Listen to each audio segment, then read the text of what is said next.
The following podcast may contain spoilers.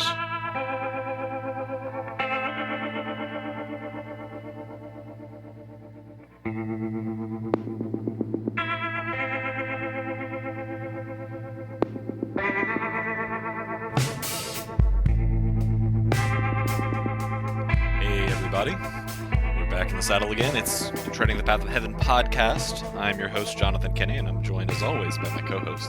I'm Bill. I'm Rich. I am sad. See, like everybody gets a Nice short neutral one. on that one. Everybody gets a shortened version of their name, right? Richard gets Rich. Bill is William, and then he goes to Bill, and then I guess you are fully Jonathan. But I wanted to shorten my name, so I am sad this week. But it longed it, so it doesn't really help. You should just go with S. The mysterious Mr. S. Wait, hold on. No, that's still in Same my number of syllables, yeah. The mysterious Mr. S, huh? Oh, that's good. I like it. That's a lot. That's like a good crime drama villain. Yeah, I'm gonna adopt that. That's my new nom de plume. Watch out for all of my luck be a landlord hentai fan fiction. It's gonna be great. I'm not gonna bite on that. I mean, it's canon that the archaeologist and Miss Fruit are married. I specifically said I was not asking about it. All right. I asked you 0 questions. You offered that freely. All right. It's canon though. So, guys, what are we talking about today? So, we back at it again today with something that has basically been requested several times. Solo leveling. I finally sat down and I read it cover to cover and all of the bonus chapters, so I can bring you both a Trading the Path of Heaven episode and a Knights At some point.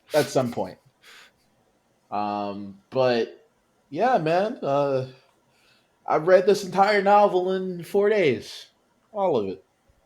Yeah, I feel you there. I had already read all of the manga. I've been keeping up with that, but I wanted to read at least as much of the book as I needed to do a normal episode. So I did the first 170 chapters, which I think is 100 from the end or so, if I'm correct. About 70. Yeah, 70 plus the side chapters. Yeah. I kept expecting to catch up to where I was in the manga, and then I never did. I'm still farther in the manga than I am in the book. Well, well, that's the problem because first and foremost, this novel is super Korean. I said it in the Discord. I'll say it now. It is super Korean. Its age shows. VR MMO? Nope.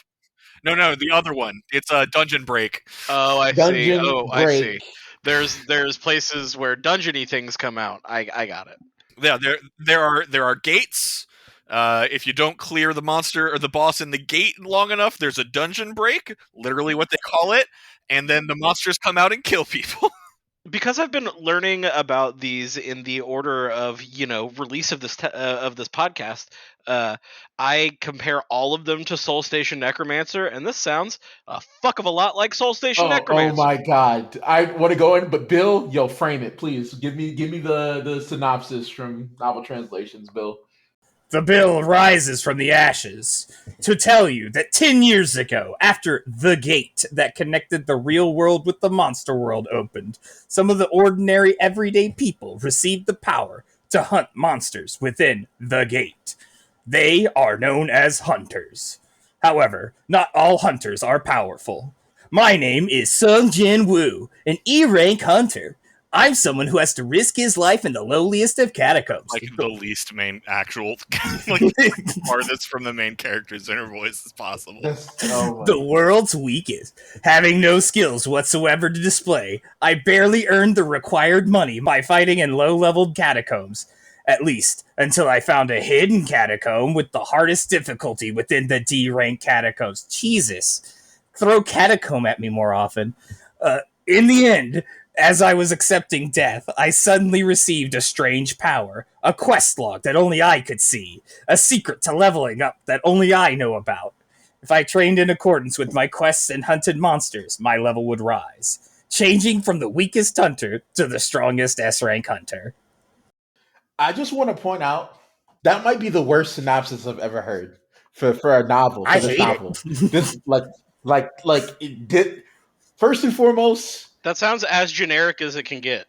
dude, that's why I didn't read it for so long because the entire time I thought there was going to be a generic. Well, here's the thing.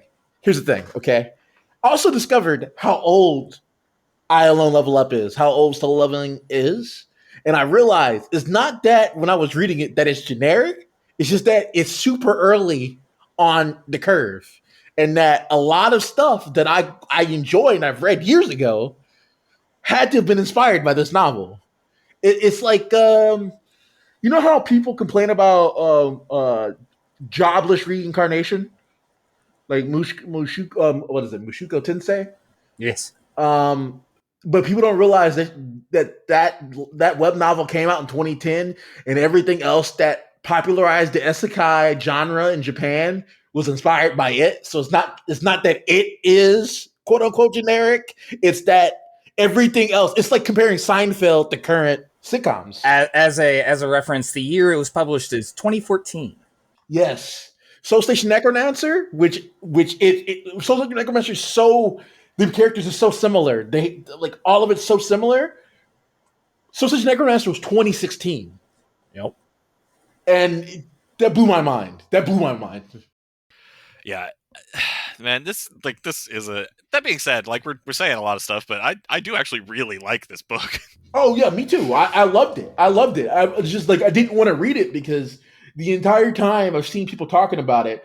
You gotta realize when this novel was being translated into English, I had already read like everyone else's returnee or reincarnator or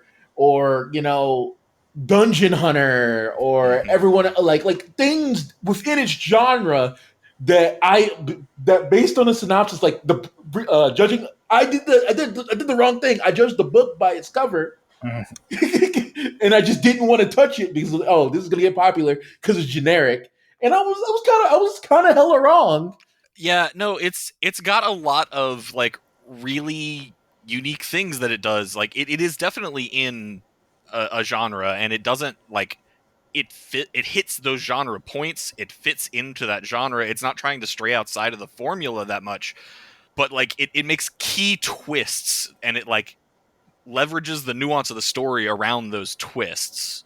And like I guess the biggest one, I mean, Bill kind of talked about it where in the synopsis where like he gets the special system that allows him to like level up, but like what it doesn't say is the underlying part of that, which is that people in this world are like established at a certain level of power. Like people awaken to magic, and there is people that like awaken a second time, but it's super rare, and usually everyone that does that has like a huge success story. Most people basically like once they awaken, that is how strong they are. Every other part of it just comes from like experience and making better choices, not your stats getting inherently better or you gaining more magical ability or whatever. It's like you may get better equipment, but that's like pretty much it. Or you get more finesse, more technique to make up for the fact that there's a limited amount of power you have access to. I actually really enjoyed the system everyone else uses that isn't the main character. And yeah, and that's what I think I love about this story is because that's the way it is. And like this story is pretty much, I feel like it's split up like 40% is the main character leveling and following his progress and seeing what his next thing is and talking with him in his head. And then like the other 60% of this book is people meeting him and being like, wait, what? Like I gotta say, like 30% of it is that, and then the rest of it is just like character drama. Okay, yeah, that's fair.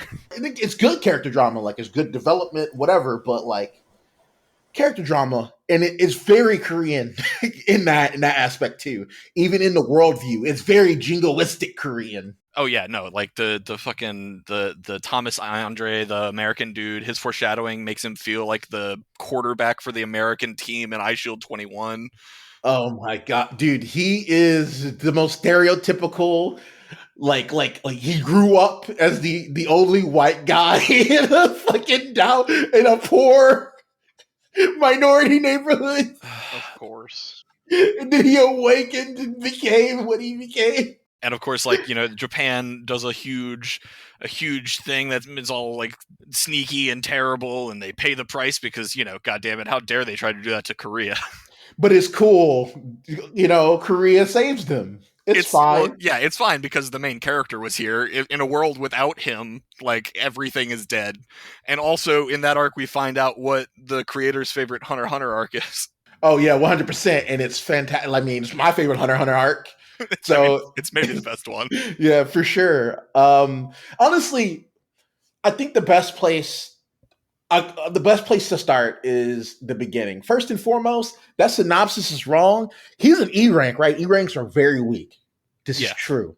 He is not the weakest E rank. We meet weaker E ranks in the story. God damn it. He's probably more determined to survive than most E ranks, which I think is evidenced by the fact that he's a E rank who's been going into actually like D or D rank dungeons as like a porter or like for 4 years. For Holy 4 years. Crap. Like the story puts that statement. It actually grounds that statement really well because you get to see the scale of power from E and up through the ranks. You get to actually see the scale of power and how it's not linear. It's logarithmic. Yeah, like a D rank is going to fight like 10 E ranks. A C rank is going to fight like 10 D ranks, roughly. Then you get the B rank and they can fight hundreds of C ranks. Like it's actually like silly, the power disparity between those who can pull more energy and those who can't. Yeah, no, absolutely.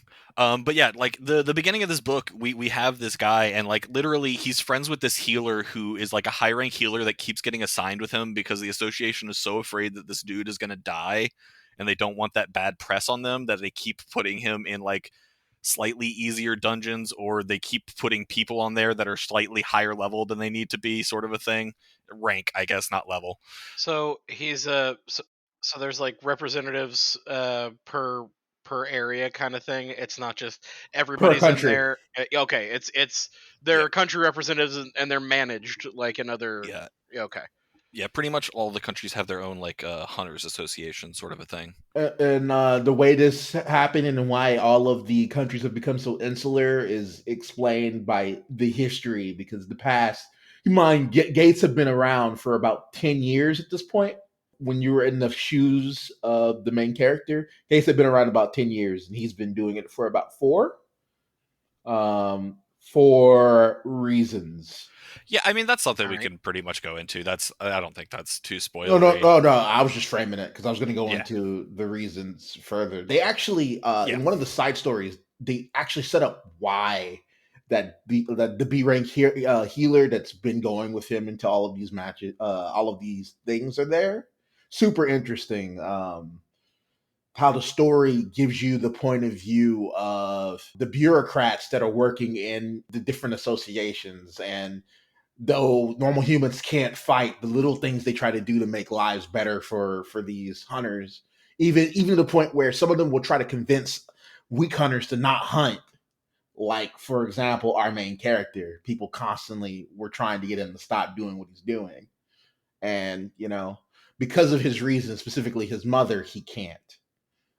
He can't stop. He needs to keep going because it's the only way. Being a hunter is the only way the association will pay the medical bills to keep his mother alive. In this world, because of magic energy, some people's bodies can't handle the magic, and puts them in a state called the eternal sleep, where they just start sleeping for longer and longer until they go into a coma. Until they go into a coma, and then their body starts shutting down. They can't handle the magic. That's a fucking bummer. And it's caused by magic. But you know what the messed up part is? These eternal sleep people, they're being kept alive via magic. So the breathers they're using to keep them going is making their state worse, and there's no cure. It's brutal. It's brutal.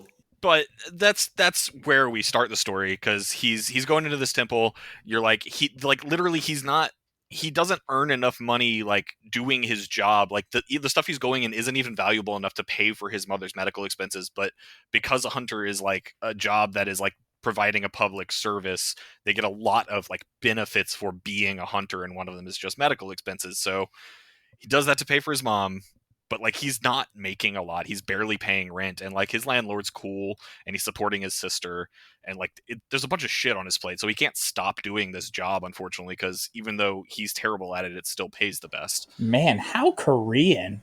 Right? So we go into this what should be pretty much a normal temple.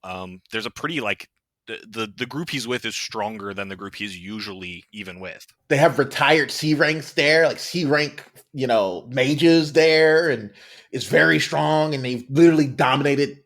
They've dominated the first dungeon, and then they discovered there's an extra doorway leading to another dungeon, like the legendary duel dungeon. Really, really rare and almost never happens. Could be tons of money. Usually it's a treasure room. At least that's what the people think. Oh, it's going to be a treasure room. It's going to be no monsters. We're going to get it. It's going to be great. Yeah, but like there is danger and they know it. So they all vote. They're like, should we go in? And like, I think Jinwoo is actually like the deciding vote. And so he like they go in because, he needs money. And keep in mind, he voted yes because he fought one monster this entire raid. He fought one and got injured. Like he got one tiny garbage crystal fighting the weakest monster in it. So he's already hurt, but he agrees to continue because the chance of getting more money so he can take care of his sister who's trying to go to college. Yeah. Magic crystals are like you loot them from the corpses of monsters in this world, and like they're the large amount of like usually that's where most of the money from being a hunter comes from, or like the consistent money at least. Like demon cores or whatever. Basically, yeah. But usually hunter teams will have a thing where like if treasure is discovered that's not like magic crystals, it gets split evenly among all members of the group, whereas magic crystals go to whoever actually like does the work to kill the thing that the magic crystal is in. So like he's only killed one thing. The possibility of there being treasure in this is huge for him because it means he gets 1/10 of a huge treasure share instead of one magic crystal. So he has to vote yes and does, and that's when they enter the Temple of Carthenon. Yeah, this I'm not gonna spoil this part because this part coming up in the temple shows just how willing to survive the main character really is. The man's brain is racing with all the options given to him to stay alive. Yeah, it's great. You get to see like who he is and why he survived for 4 years as an E rank, and it is legitimately one of maybe the most powerful scenes in the whole book. At least what I've experienced so far. And I could definitely say that like the art in this scene in the manga is the reason why I picked up the manga in general. Like it's so incredibly well drawn. Jinwoo is a really smart character, and by smart I mean I'm not like he's not magically intelligent. He's not like he's just really resourceful, right? Like the way he approaches situations, the way he handles things, like almost savant like when it comes to the way he can approach combat, and you see that more later as he comes into his own. But it shows here in this situation where he's at his weakest, where only by making correct decisions does he have a chance of even trying to survive. Not this also shows just how brutal the story can be as well, because the things that happen to the members of his party, himself, whatever, continue to happen throughout the story. Like this story doesn't pull punches when it comes to pain, dismemberment, death, gore. It explains it. It shows it. I don't know if it shows it in the manga, but it doesn't shy away too much, I'll be honest. Like it is, there are parts in the story that you're reading and you can almost feel how visceral the combat is and what's happening to people's bodies, brains breaking. Bones breaking. People I mean, brains too sometimes. Yeah, break those you're right. brains. Yeah, no, you're right. Like it is insane. You also set up the fact that it's not just the story's not going to just push martial prowess. It's going to show mental prowess being important. That framing, and of course the framing of trust among allies being very important. Yeah, no, I really there's a quote from a character that I'm not going to really talk about, but he mentions that like, oh shit, this guy can see the truth behind rules. Yeah, 100%. And like that so perfectly encapsulates like what he's good at. So I really appreciated that description of him. But yeah, so he goes after this scene is where he ends up.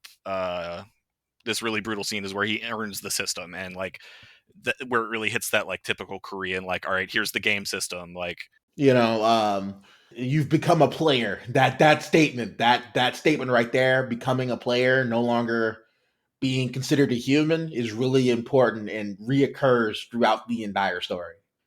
I don't know if you've gotten in the manga has gotten to the point anything post player, but it's touched on it. I really the how do I say this in a good way? The time he uses the key basically is where season 1 of the manga ended, like the aftermath and the resulting of all that, like. gotcha. Okay, I have an idea then. Okay, I get it. But like, and it's in season 2 now, so it's advanced past that. They're I think in season 2 they've pretty recently gone through the gate in Japan. Okay. All right, and then they got the invitation to the thing in America. Yeah, I assume. exactly. Yep. All right. I know what I can talk about then. But I mean, that's still like relatively far into this series. Is like like we could talk about a lot of shit and not get to that. Another problem. I'm not going to say problem. A problem I have with why I'm being hesitant with the way I'm attacking this is the pace of the story is very different. The pace of the story is so much slower in the first 70% of the story versus the back 30%. I feel like 60% of the actual plot is in the back 30% of the novel. I mean, that makes perfect sense because like they basically start answering questions about 60% of the way in. It's all pretty much like what's going on until then, and just like watching him, like it's all about him like gaining the qualifications to even face the real story up until that point, which he does in spades. He's a real fun character. The choices he makes are interesting and like smart in a lot of cases. Like his decision to, for the most part, remain like very much on the DL during his rise to power, which I mean, I know that's a super typical trope, but like he does a really good job of sticking his neck out when he needs to and still getting the rewards of being out in the public that he needs to without exposing any more information than he needs to. And he'll like, people will bring up information or like will say things about like, oh, this is how it happened, and he's like, yeah, it was something like that. Yeah. He'll say shit like that all the time to just let people come to their own conclusions about his power, so that so that they can assume that they were wrong at that time and not that he actually grew to be stronger. He communicates just enough.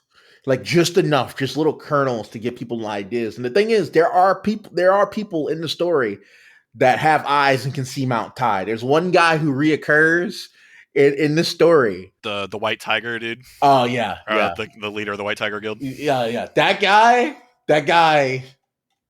knows. Okay, that guy definitely knows.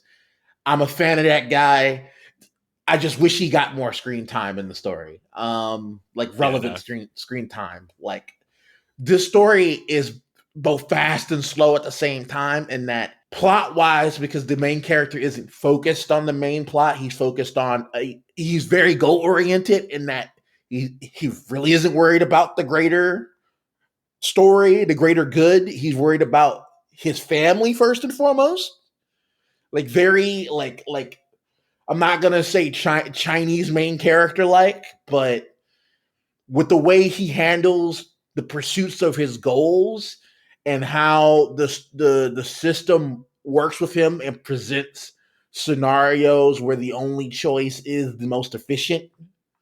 Like for example, when someone shows killing intent at him, the system will give him an emergency quest to just kill, to just remove these people from existence. Like it's not like, oh, can I spare him? No, kill these people or suffer a penalty quest. And at the time when he was getting these quests, the only penalty quest he had suffered had been like a 4-hour like survive this certain death scenario for 4 hours kind of quest, where like he's fighting monsters that are way stronger than him and just has to run away.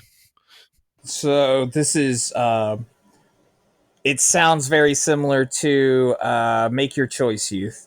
Yeah. It's not quite absolute choice. It's not quite.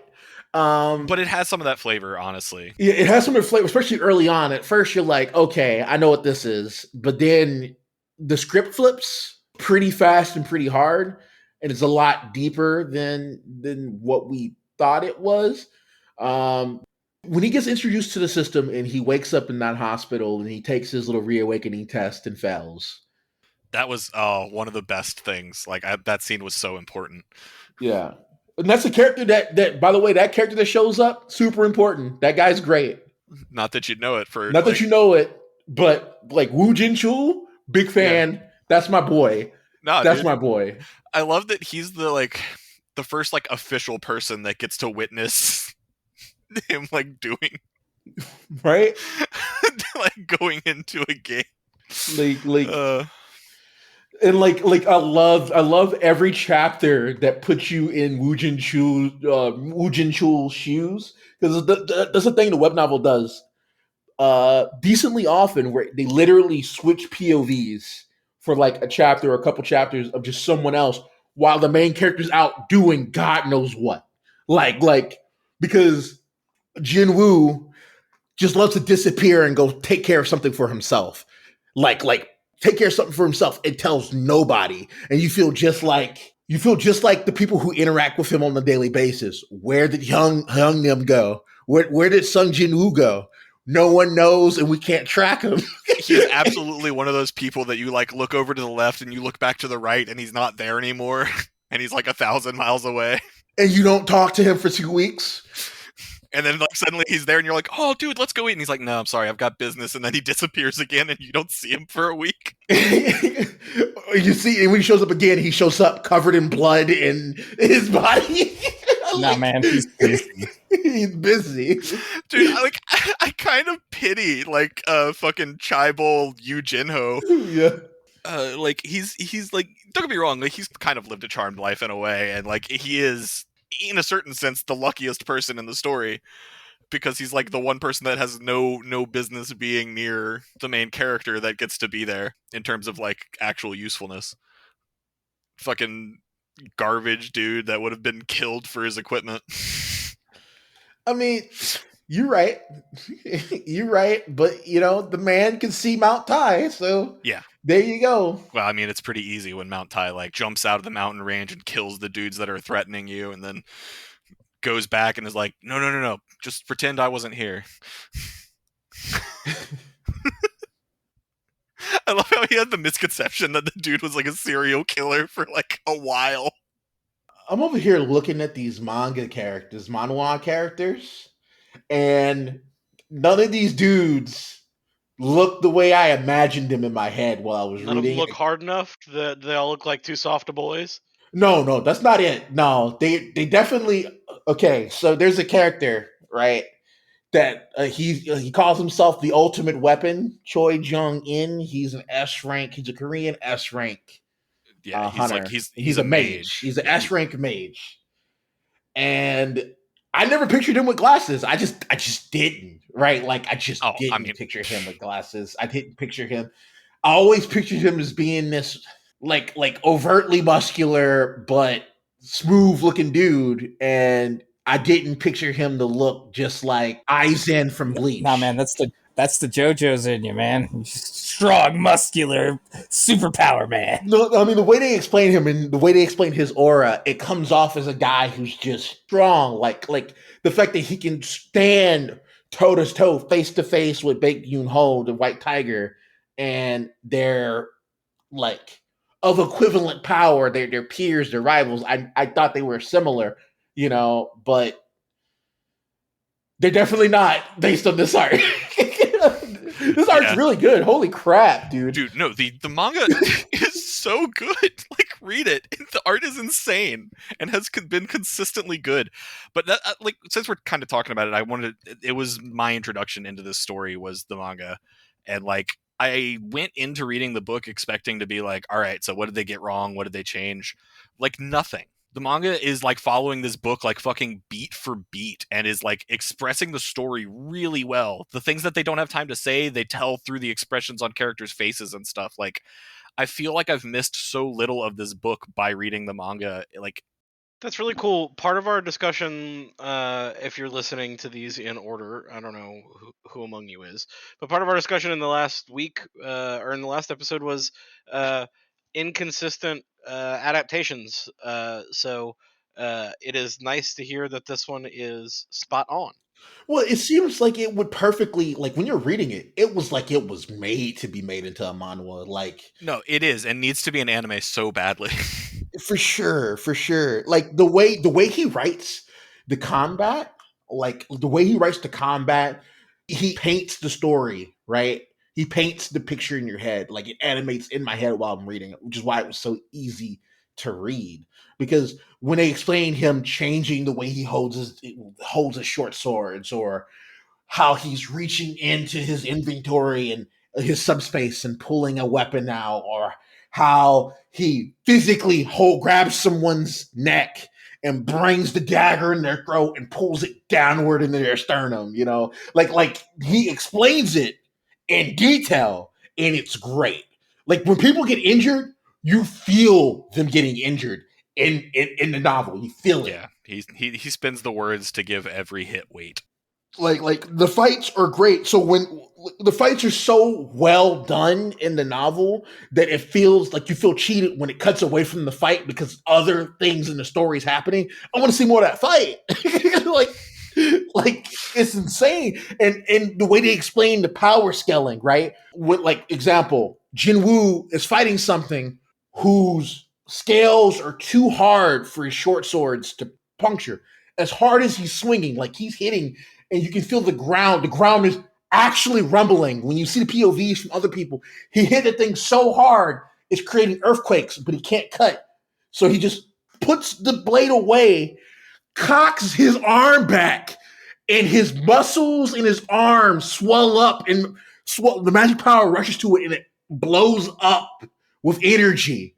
And he swings it down, and you just the pressure, the energy, how kinetic the writing is. You feel the force of his strike, and you see it just puncture it. And as he pounds the ground into this scaled creature, destroying its body, destroying bones, the squeals and sounds of the monster, like it's sick. It's so sick. I stopped paying attention for a second during that. Are we talking about a One Piece scene? Because that sounded like a One Piece scene. It's not a One Piece scene. No, not at all. Like big muscly arm, cock back, and gets all punchy, and then punch somebody in the ground with a lot of extra force. Pa! I don't know what that is. I've never heard of such a thing.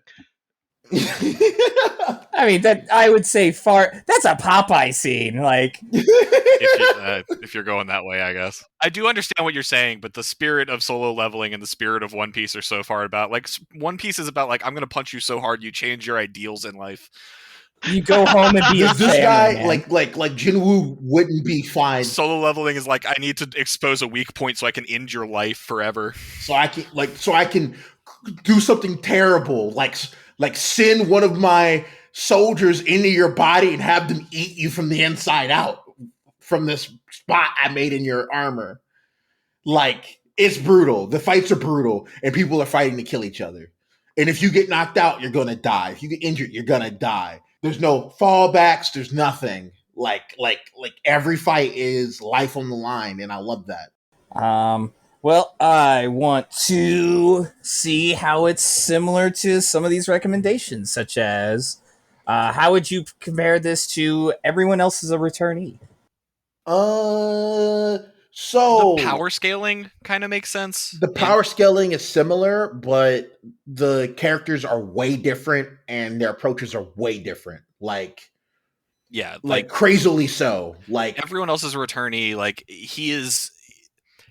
It doesn't seem like it because everything he does happens like instantaneously because he's good at it. But he's like an incredibly patient and like methodical person. Whereas like, well, yeah, he had nothing but time to. He quite literally only had time. Yeah. Jinwoo has no time. That's the also. Gotcha. Everyone Else is a Returnee. it's just Korean novel, right? But it's like more of a Japanese inspired Korean novel. Like everyone gets strong. Everyone's important. Everyone's important. you The know, cast We gotta matters. save everybody that we can, unless we decide that they're not important. In Jinwoo's story, outside of outside of emotional reasons, the only person important is Jinwoo. Yeah, no.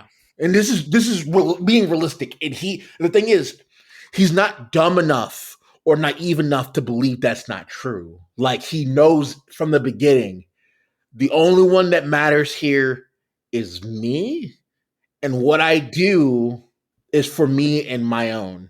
I mean, he's literally different than everyone else because he figures it out, because he's the only person that can grow in strength. He's the only player. And you'll see it when he runs into monsters. Monsters smell him and they want to kill humans and they want to befriend him.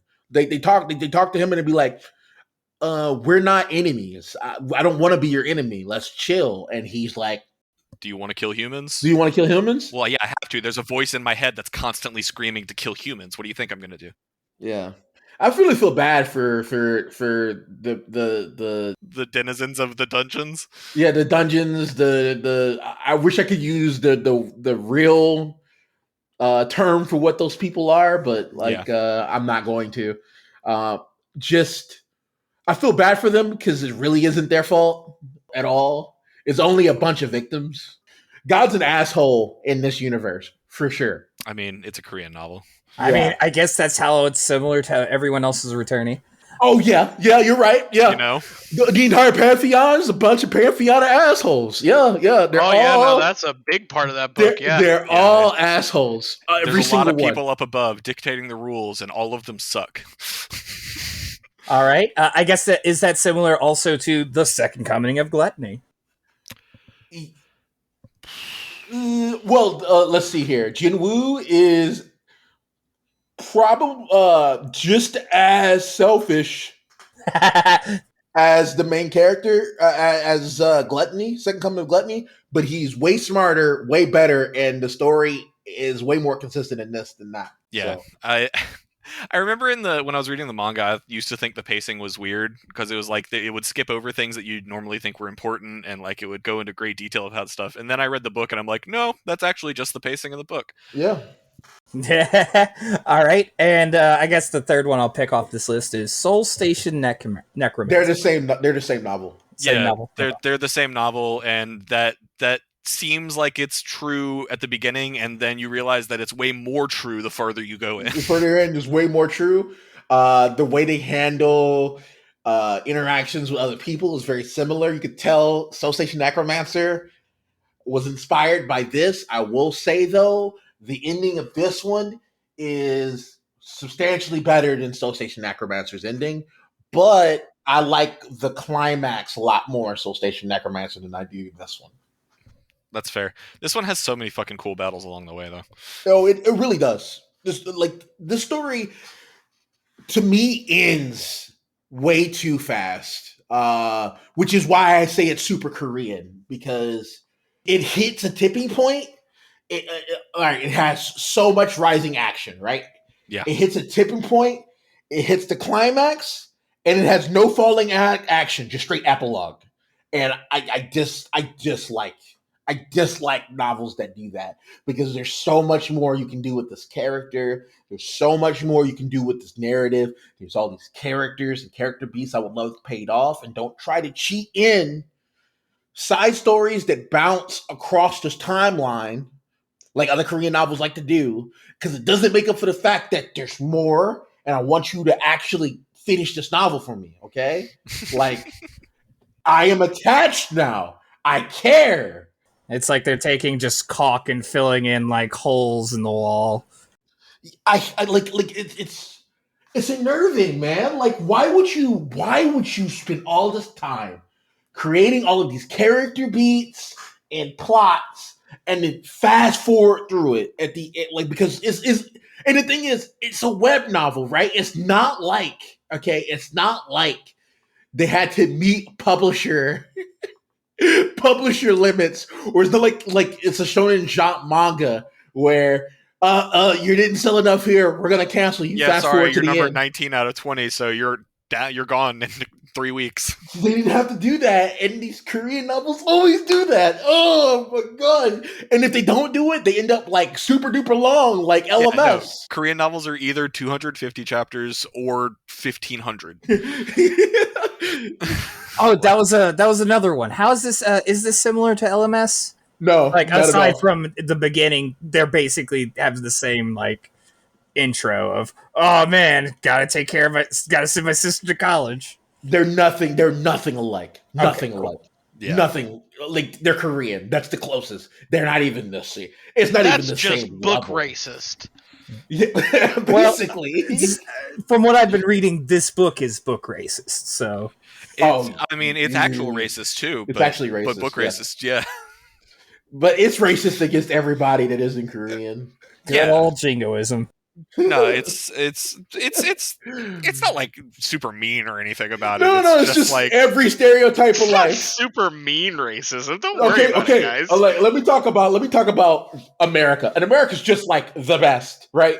If Sun Jin Woo didn't exist, the hope for the world is America. Okay. Oh, of But course. the problem is okay, when we see the leader of the 100th Bureau in America and how they recruit people and everything, and the characters, every time you see American for like the first half of the novel, they always put God bless America in it. This is just a battle cry. God bless America. I love Damn how right. you like they kept using like Jesus H Christ. Jesus H. Christ.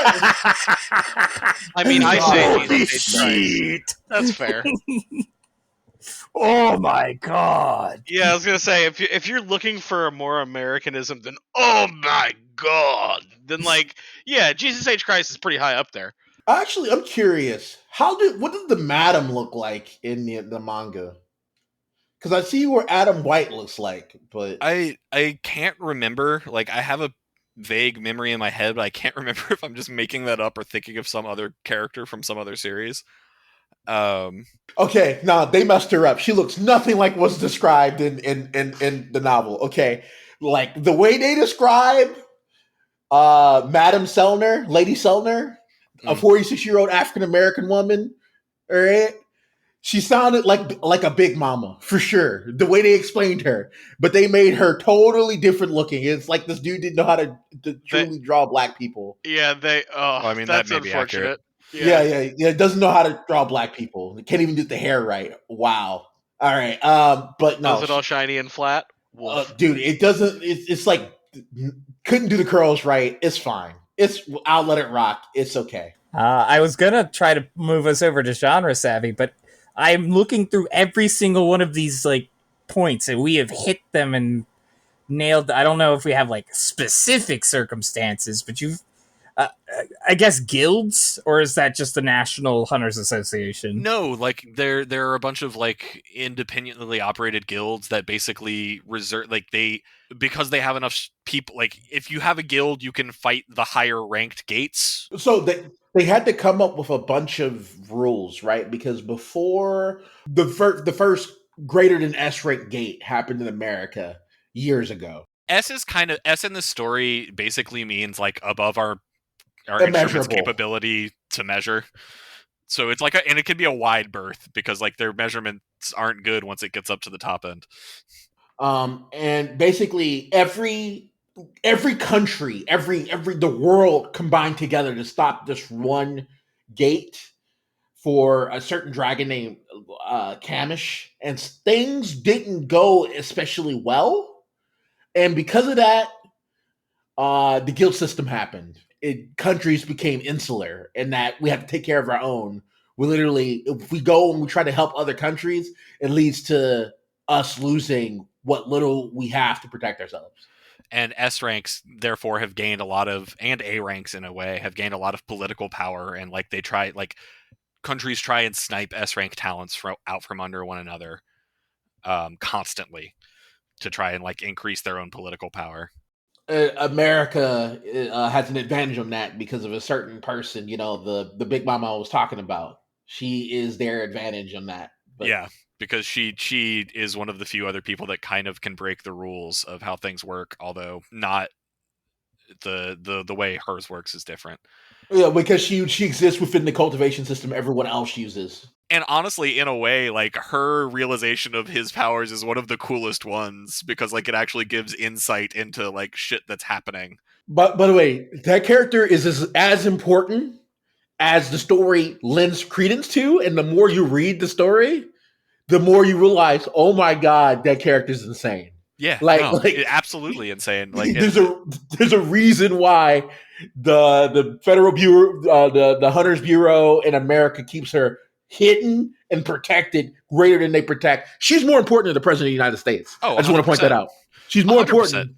Well, to be fair, I think anyone in the Hunters Guild in America is more important than the President of the United States because the Hunters Guild could just take out the government if they decided to. Oh, for sure. Like you got the hunters that are considered basically walking gods on the planet still like bow their head to this lady because she's insane. They're called what, national authority level hunters? Yeah, national authority level hunters because they have might on the level of a nation's military. Yeah, and they're as strong as you think they are, for sure. Which puts it in the scale when young Jin-Woo meets them. Holy crap! Yeah, no, that scene is so sick. Oh my god. A lot of this series, like it, much like One Punch Man, like this series understands how much establishing the power level of the world outside of the main character matters in like selling the main character's strength, which is why they spend so much time on other people seeing. Like it's great because like you'll have a moment where the main character will walk by someone and he'll have a thought and he'll be like, all right, cool, I get that person, understood, and that's the end of my scene. And then it goes to that person and there's like 2 chapters of like that person like talking with their subordinates and like thinking about shit and going over video they saw and like doing whatever it happens to be so that they can suddenly realize like, wait, holy shit, oh my god, this guy, I found him first before anyone knew about him. And it's like, and you're like the 40th person you've read about having this realization. I love every single one of the POV chapters that you get. Those POV chapters are always a treat, except for when there's the POV chapters and they're people having to fight something that it really should be Jin-Woo dealing with, but Jin-Woo is predisposed somewhere else on the planet. And that shit is rough. Half the time, if they need to move the story forward, they're like, well, let's just lock the MC in a dungeon and then do stuff while he's there. Because otherwise I can't ride around him. I'll bring this up because we are actually live streaming the recording of this episode. Be our patron at the Intersect level or above, and you can listen to it live like a month before everybody else too. But Yuki Okami throws in, I think Jinwoo's power reminded me of Breakers at some point. Oh yeah, 100% Breakers. Yeah, very similar to Breakers for sure, but it gets a lot more interesting than Breakers to me. The contrivance and the power system and all the generic tropey stuff that they go through is all just like a setup for the actual story they want to tell, which happens at that tipping point that you're mentioning earlier. Like the problem why I have a hard time contributing anything in this novel to really anything else but Seoul Station Necromancer is the way growth happens and the fact that it's so focused on the strength of his ability of can I just say it or can I not? Like spoilers. Oh, yeah. We're 52 minutes in. You know what? I'm not gonna do it because there's a scene when he finally gets to class, okay, and it's just. When that happened, I went to Discord and I started gushing about everything making sense. And I don't want to take that from anyone, okay? Not on this one. On the nights, I'm going to go in, but like for sure, I'm not going to take that because there's things that happen in this story that is so satisfying to read. I literally can't. I don't have words to explain how satisfying some events in this novel are. Like this novel. Mm-hmm. Is both problematic and amazing at the same. It's got some super problematic things. Okay? Yeah, but it's so good that you're like, whatever. Such good things that like legitimately good, not web novel good, not cultivation novel good. I mean, like legitimately just plain good happens in this story, and I get why people like it. Like it has so much stuff. It has like the story is really good at establishing like gravitas. Like it's just a weighty fucking book, and like it does the work to make the scenes it presents matter. Like this story has a Chimera Ant arc, right? Yeah. But like, Hunter Chimera Ant arc is just like the best arc, right? The Chimera Ant arc is amazing in this novel, but it's not the best arc, and that's saying a lot. That's just so much. If you know me, that's me saying a lot. Because when the Chimera Ant arc isn't the best arc in the story, and it's still that good, you go, okay, I get it now. It was by no means bad, and in the manga, holy shit, that was a great arc. Also you get the POVs of these other characters, but also I love all of the Korean S ranks. I love all the S ranks in the story. There's a whole character that really isn't important, but I love the German S rank. That guy is awesome. That guy is great. He's so important. He's not important, but at the same time he's important. At the same and you're gonna see it happen, and they do what they can, but they're not important enough in the gravitas, in the gravity of the plot. They're not. They know they're not strong enough, and you get to see what happens when someone. It's like flowers for Algernon with these characters. Oof, that's oof. Yeah, it's flowers for Algernon, where you have everything and you realize you're nothing, and you have to just cope with that. Yeah, that's a lot of this series. A lot of this series is people like being on the upper echelon of life, and then like seeing something and being like, well. I didn't know I was trash. And you also see these characters realize this, and you see like these characters have pure strength of character where suddenly in the beginning of the story you see that our main character's an E rank and everyone else is way stronger than him, and you get to see how hard life is for an E rank in this universe, and they really explain how bad it is to be a normal human in this universe. This story gets to the point where if you're an S rank or an SS, or a national level hunter, and you're about as relevant as an E rank is in the grand scheme of things, that's what it's like, and it's fucking great. I highly recommend this in either form. The novel is great. The manga follows along with it and has incredible art. So I highly recommend this in pretty much any form. This needs to get an anime, and in my dream life, the people who did the first season of Terraform Mars would do it. Ooh, geez, yeah, that's visceral. And then they'll go back and do the second season of Terraform Mars. Just redo it. Just redo the whole thing.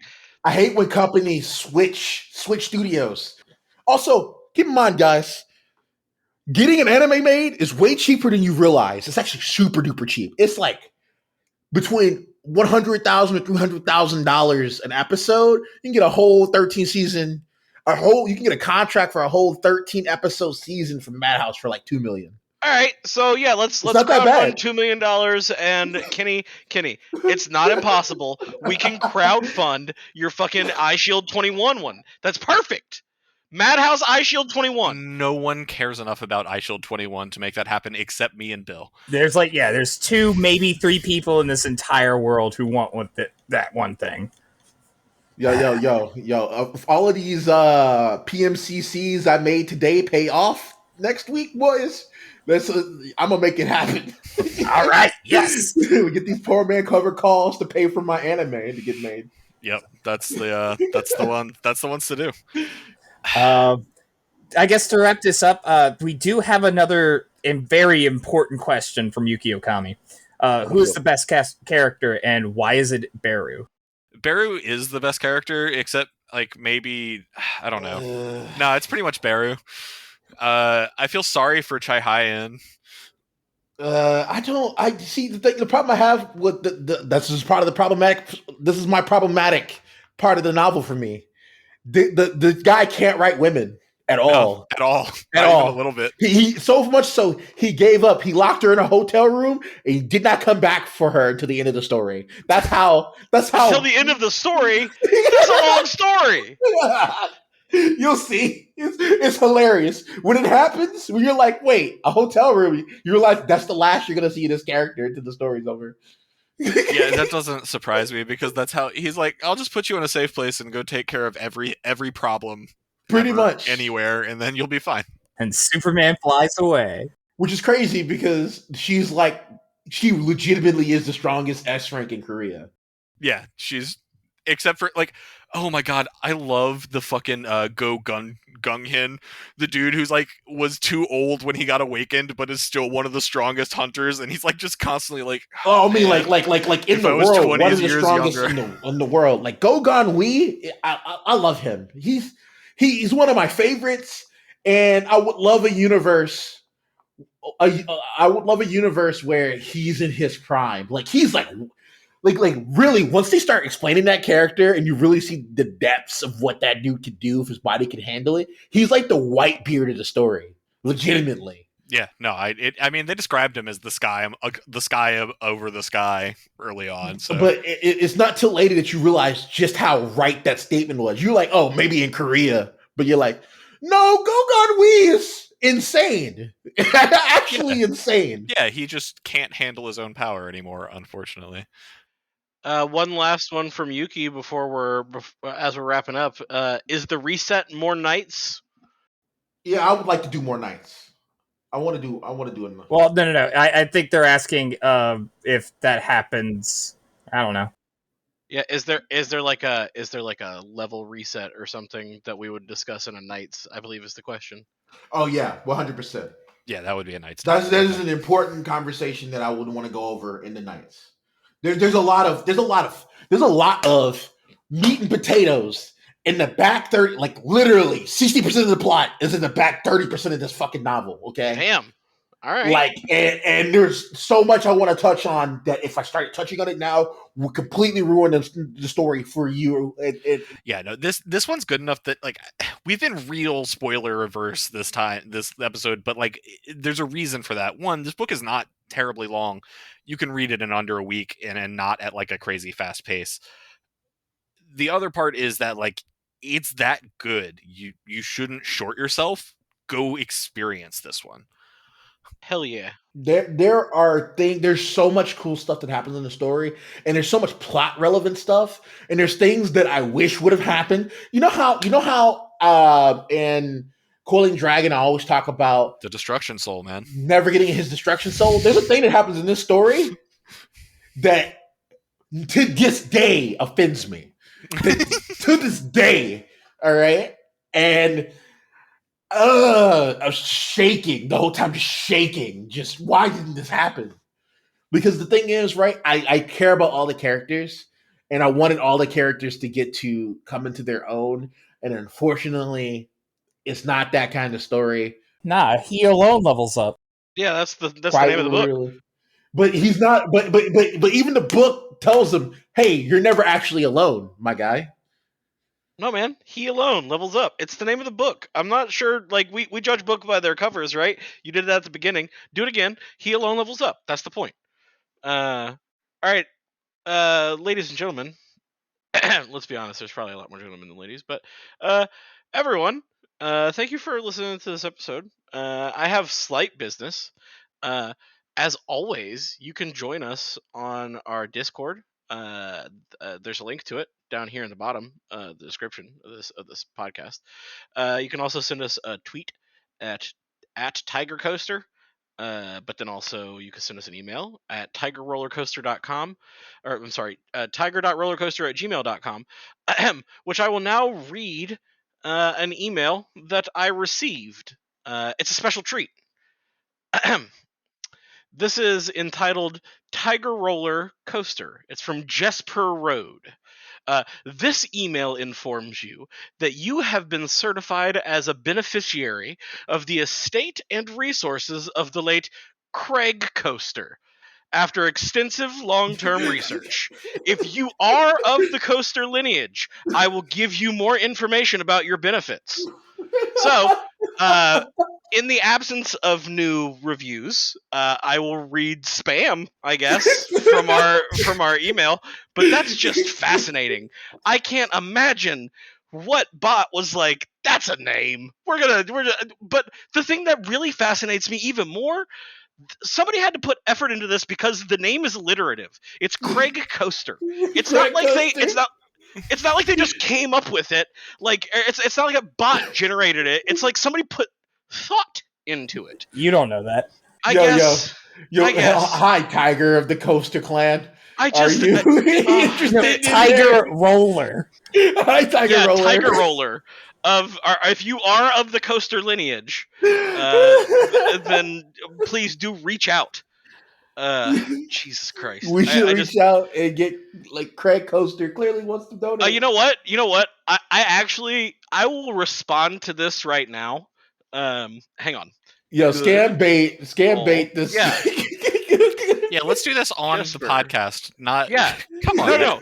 No. This is gonna be a new weekly thing. Every week we should have some kind of response from this person. So, Jesper, dear old Uncle Craig, I Question mark. didn't know he was in poor health. Okay. I'd love to know more about my benefits, and then I will leave that for next week. All right. Love Tiger Roller. Tiger. Oh yeah. Regards, Tiger Roller Coaster Esquire. Of course, we're. right. Can we be a knight? Can we be Sir Tiger Roller Coaster? Well, no. They have papers on that, but I don't think Esquire is something documented. Anyways, well, I guess if that's it for business. Yeah. What didn't we get to talk about, guys? We didn't get to talk about the Demon's Castle tower / 100-floor city like tower that has floors that are as wide as cities. That's all of which is inside of a department store. Oh God. Sweet. What else didn't we get to talk about? Didn't get to talk about the Demon King's longsword. Ugh. Hey, That sounds like a euphemism. Yeah, I think Bill had the right effect. Oh, Yuki Okami. This is a rare first, gentlemen. This is a chat we didn't get to talk about. The Ant Tower. Yep. That thing is awesome, by the way. Thing's fucking awesome. What else didn't we get to talk about? Oh, I didn't get to talk about stealth at all. Didn't talk about stealth at all. Yeah. Whole very important skill. Didn't get to talk about. I didn't get to talk about any of the magic, any of the actual magic, and how mages work in that story. Yeah, no, they go into that, and we just like it's not.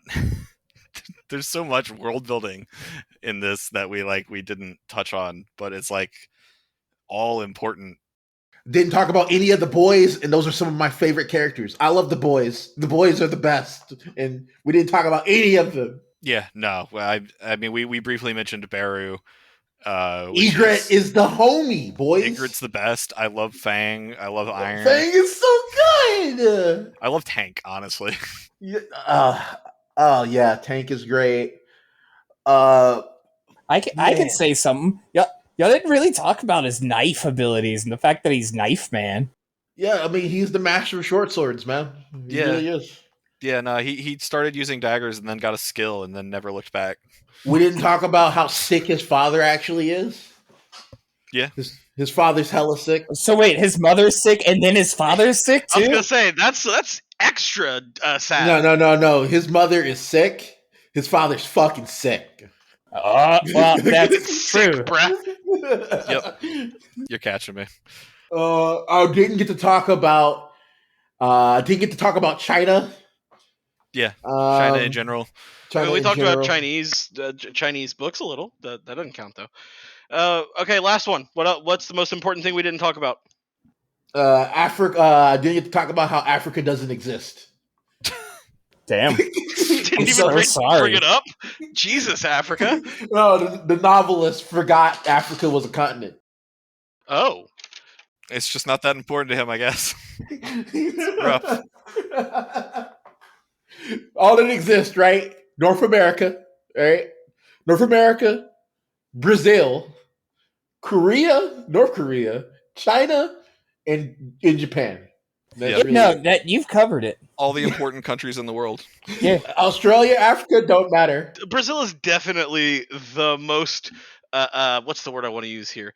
The most stereotypical South American country. You think South America? First thing you think, Brazil. Apparently, for this author, last thing you think, Brazil.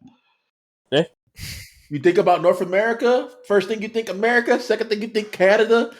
And Canada's a bunch of assholes, Damn. apparently, according to this novel. Holy shit. Yeah, no, that's a weird one. Some of the friendliest people in the world Bunch of are assholes. just a bunch of Stereotypically, assholes. notoriously friendly. Just a bunch of assholes, bro. Yeah, the awakening changed a lot, man. Once Canadians had power. Yeah, I mean, it explains why hockey's so violent, right? Like, Canadians get some power, they lose their mind. Just joking, Canadian friends. That's how the novel views you, not us. Not us. So I'm saying it's got some problematic parts. Okay, you just gotta accept. Anyway, thank you so much for listening to us. We really appreciate every one of you who supports us in any way you can, whether that's financially, supporting us on Discord, hitting like on a video. Thank you so much for helping us out, and we'll see you next time. Bye. Bye, guys. Bye bye.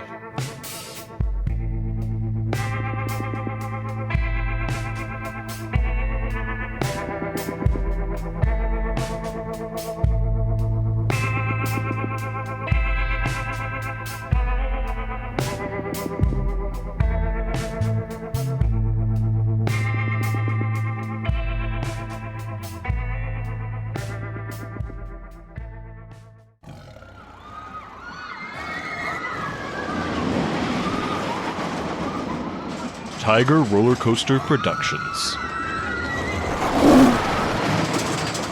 Tigers are scary. You try to get off.